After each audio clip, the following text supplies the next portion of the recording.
축산, 검협전.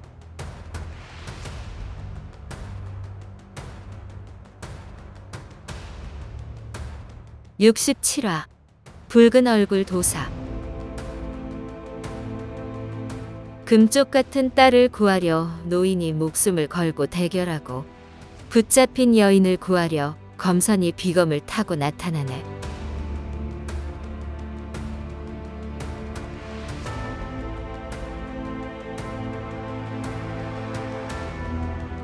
보초들을 제 앞에 쓰러뜨린 사람은 다름 아닌 능운봉이었다. 허초가 반가워하며 앞으로 나섰으나 능운봉은 먼저 징을 주어 보초의 팔에 걸었다. 말을 할 수도 움직일 수도 없도록 혀를 찍었으니 굳이 포박하지 않고 조금 전 잡담하던 자세 그대로 바위에 앉혀놓았다. 상영은 같이 안 왔나요? 상영은 이 동굴에 갇혀 있어요. 다른 일이 벌어지기 전에 어서 구해야 해요. 산채 입구에 숨겨둔 보초들이 발견되면 여가장을 빠져나가기 힘들어질 것이니 서둘러 대상형을 구해야 했다. 그런데 동굴에 들어서자마자 큰 바위가 앞을 가로막았다. 두 사람이 온 힘을 다해 밀었으나 바위는 꼼짝도 하지 않았다. 허초가 식은땀을 흘리며 초조해할 때 능운봉이 밖으로 나가 보초 하나를 끌고 왔다. 그리고 아혈을 풀고 자세한 상황을 물었다. 이 감옥은 밖에서 보는 것보다 훨씬 큽니다. 곽진인이 요법으로 수천 근짜리 바위를 가져왔고 밤 넣어줄 작은 틈만 남기고 막아버린 겁니다. 곽진인과 혼인하겠다고만 하면 직접 와서 풀어주겠다고 했어요. 이렇게 큰 바위를 옮길 사람이 곽진인 말고 또 있겠습니까? 허초가 이 말을 듣고 작은 틈을 찾아 몇 번이나 대상형을 불렀으나 답이 없었다. 부러질지언정 절대 굽히지 않는 성격이니 어쩌면 자결했을지도 모를 일이다. 비통해하며 다시 보초에게 물었다. 손발을 묶었나? 그럼요. 뱀 힘줄로 만든 질긴 밧줄로 아주 단단히 묶었지요. 뭐요? 손발을 묶으면 밥은 어떻게 먹으란 말이냐? 허초가 버럭하며 냅다 걷어차자 보초가 고통스러워하며 우물쭈물 대답했다. 그것이 대나무 막대기로 앉아있는 데까지 쭉 밀어넣으면 엎드려서 입으로 먹는 것이지요. 능운봉은 딱히 더 들을 말이 없어 보여 보초의 아혈을 눌러 다시 바위에 앉혀놓았다. 그 후에도 두 사람이 번갈아 가며 틈새에 달라붙어 계속 대상형을 불렀으나 여전히 답이 없었다. 다시 바위를 밀어보려 갖은 애를 썼으나 어림도 없었다. 아무것도 할 수 없으니 허초는 애간장이 타고 능운봉은 하염없이 눈물만 흘렸다. 댕댕댕댕 댕댕댕댕 한바탕 요란한 징소리가 울리더니 여기저기 사방에서 울리는 수많은 징소리가 온 천지를 뒤덮었다. 위험을 감지한 두 사람이 다시 전 먹던 힘을 쥐어짜자 바위가 조금 움직이는 것 같았다. 간절한 마음으로 한 번 더 힘을 끌어모았다. 징소리가 점점 가까워지더니 벼랑간 푸른 빗줄기가 동굴로 날아들었다. 적이라고 생각했지만 대처할 방법이 없었다. 끝장이라고 생각한 순간 뜻밖의 검광을 거둔 상대가 다급히 외쳤다. 위험합니다. 어서 따라오지 않고 뭐 하시오? 적인 줄 알았던 상대는 바로 조심원이었다. 그는 어떤 설명도 없이 겨우 한숨 돌리는 두 사람을 재촉했다. 세 사람이 막 동굴을 나서는데 삼지창을 든 거구의 사내가 뛰어와 크게 호통쳤다. 이놈들, 어딜 도망가느냐? 조심원이 적을 향해 검을 빼들며 허초와 능운봉에게 먼저 도망가라고 다그쳤다. 그러고는 사내와 일원만 겨루고 곧바로 두 사람을 따라붙었다. 봉우리를 돌고 돌아 어느 석굴 앞을 지날 때 조심원이 주변에 아무도 없음을 확인하고 허초와 능운봉을 불러 세웠다. 그런데 방금 전 사내가 바로 뒤따라왔다. 허초가 다급한 마음에 암기를 쓰려 하자 사내가 껄껄 웃었다. 아직 안 들어가셨습니까? 허소협, 능소적. 미처 말하지 못했는데 저 사람은 우리 편입니다. 사내는 왔던 길로 되돌아가고 조심원은 두 사람을 데리고 얼른 석굴로 들어갔다. 웬 젊은 부인이 기다리고 있다가 세 사람을 안으로 안내했다. 굽은 길을 한참 돌아가던 중 큰 절구가 앞을 가로막았다. 그것을 옆으로 치우고 들어가자 꽤 넓은 공간이 나타났다.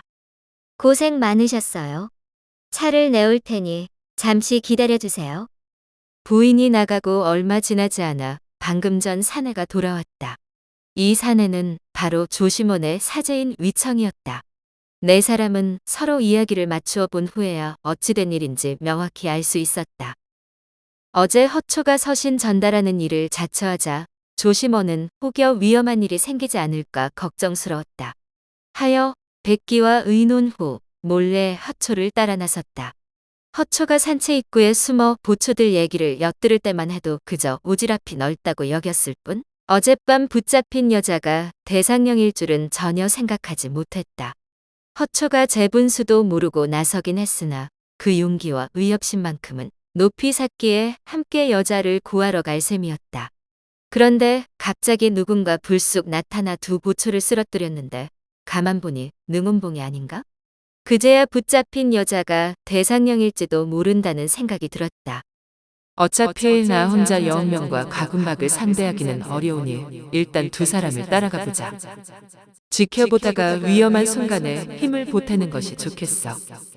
그러고는 멀찍이 떨어져 허초와 능운봉의 뒤를 밟았다.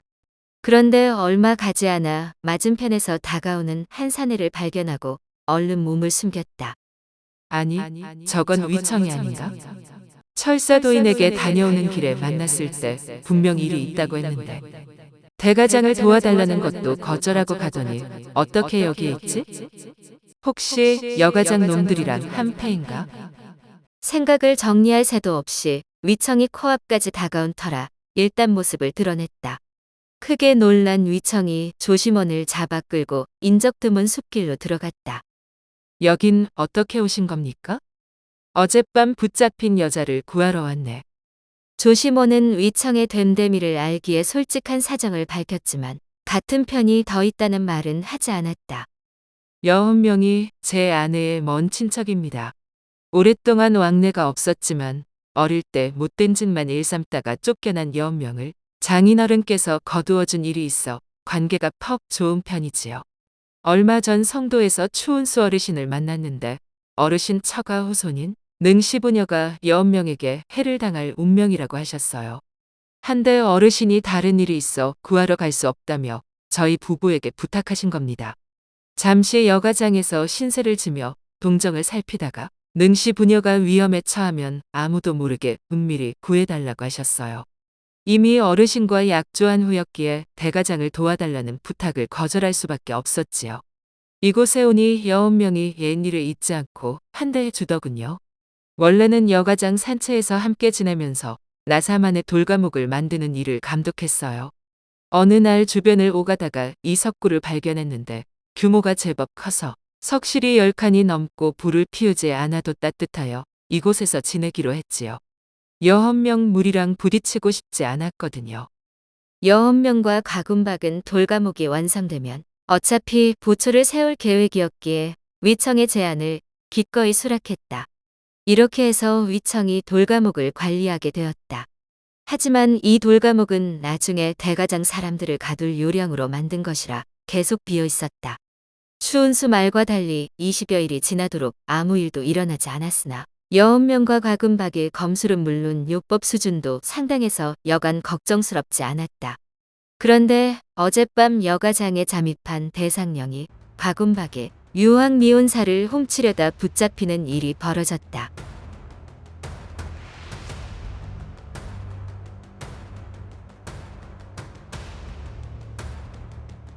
다음 화에서 이어집니다.